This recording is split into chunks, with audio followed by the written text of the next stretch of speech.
Now, the Morning Majority on 630.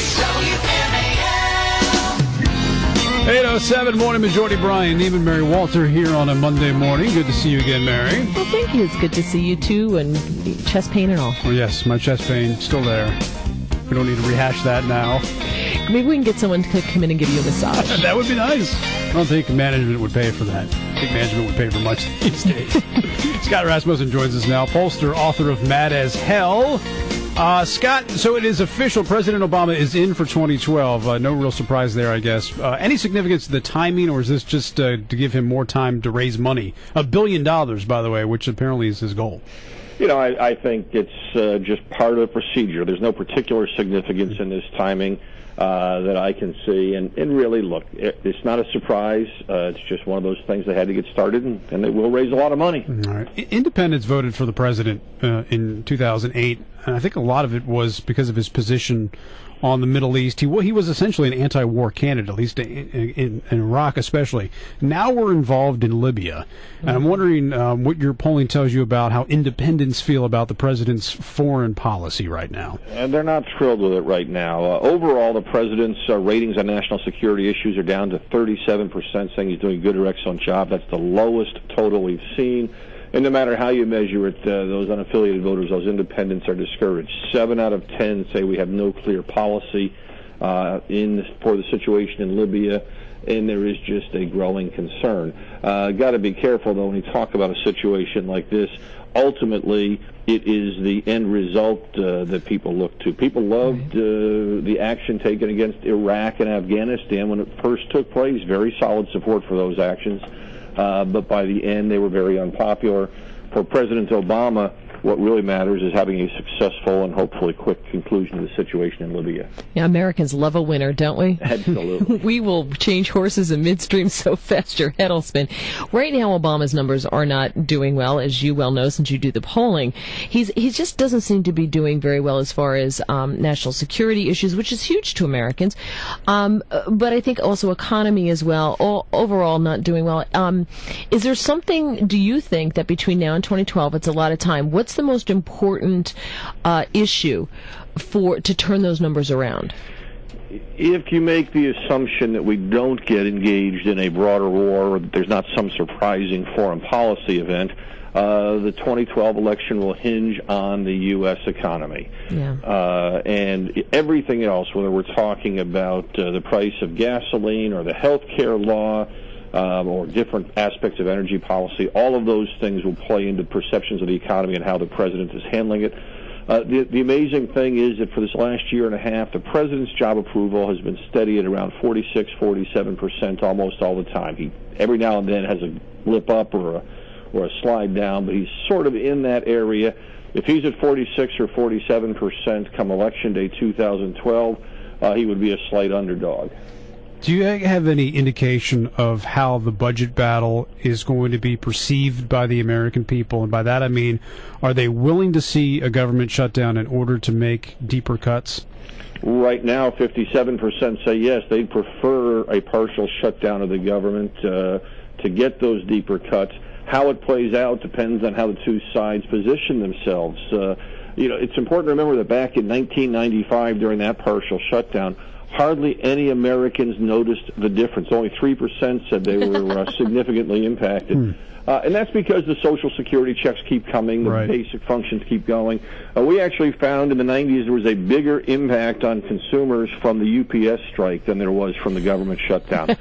But that doesn't mean it's going to necessarily play out well. The biggest indication we have of concern is we ask people whether a shutdown would be good or bad for the economy.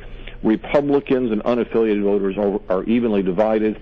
Democrats, by a 68 to 9% margin, say it would be bad for the U.S. economy. Yeah, I don't know. You probably don't know the answer to this or not, but if there was a government shutdown now, if the government shuts down on Friday, April 8th, and a lot of people have just filed their income tax returns, whether or not they would get that money back, if it would take a couple of that might, some people might not like that, but... That would be a huge concern. In fact, last year we did measure, there was a lot of concern about whether states would have money to pay their income tax, and people were concerned about it. The problem we see in this whole debate, though, is people do want spending cuts, People are happy there's an effort being made to cut spending. They'd like to see more, and yet they understand that the issues being talked about in Washington right now are not really getting to the core issue. So a majority of voters say that even the cuts being proposed by Republicans are not terribly significant.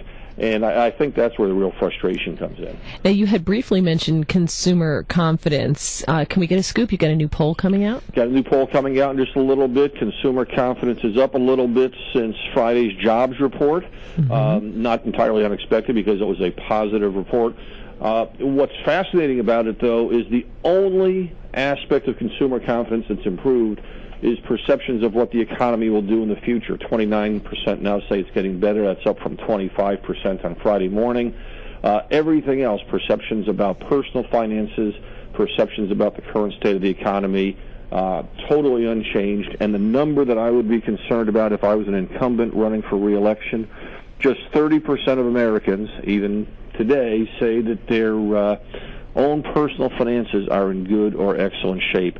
That's down from 43% in the fall of 2008. It's down from 35% on the day Barack Obama took office.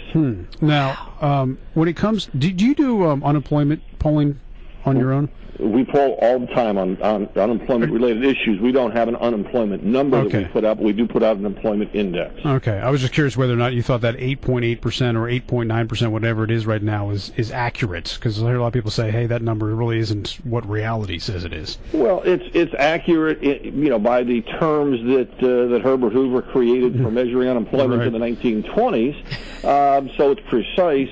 There's a lot of indication that the number is probably a little weaker than that, with people being underemployed. We also find a lot of concern in the workplace. Only 18% say their employers are hiring. 25% say their employers are still laying people off. 29% of workers, nearly 1 out of 3, say that they are worried about losing their job in the near term. So there's still a lot of deep concern about the labor market. All right, last question. You said some Americans aren't concerned that Congress is actually tackling the big issues when it comes to the budget. It was pretty clear yesterday Paul Ryan's budget, the Republicans' budget for 2012, is going to tackle some big issues. He says it's going to cut $4 trillion from the debt in over 10 years, and they are going to attack, or I shouldn't say attack, they are going to address Medicare, Medicaid, and Social Security. Does your polling indicate that people are willing to take on those issues now, or are they willing, because that's usually the third rail, and Paul Ryan said, hey, the Democrats are going to attack us politically on this, and we're going to take a hit on it. Will the Democrats win political points if the Republicans actually put this budget out there? It depends on how they handle it, and on both sides. If Republicans say, hey, we need to make tough cuts that are going to be unpopular, and you voters just need to stick with us even though you hate it, that's not going to win them any points. There are reforms that people will support. The other thing that Ryan left out of the equation is national security, and I don't think any Republicans can go forward talking about cutting everything except the military budget. But our polling, again, shows people are looking for long-term changes, not short-term pain. They're willing to trade issues on the retirement age for Social Security. They're willing to consider taking troops out of Europe and Japan. They are looking for new ways to deliver health care to get the costs down. But they don't have confidence from anything they're hearing out of Washington these days. All right, Scott, good stuff. Thanks for coming on. We appreciate it. Thank you. Scott Rasmussen, pollster, author of Mad as Hell, here on the Morning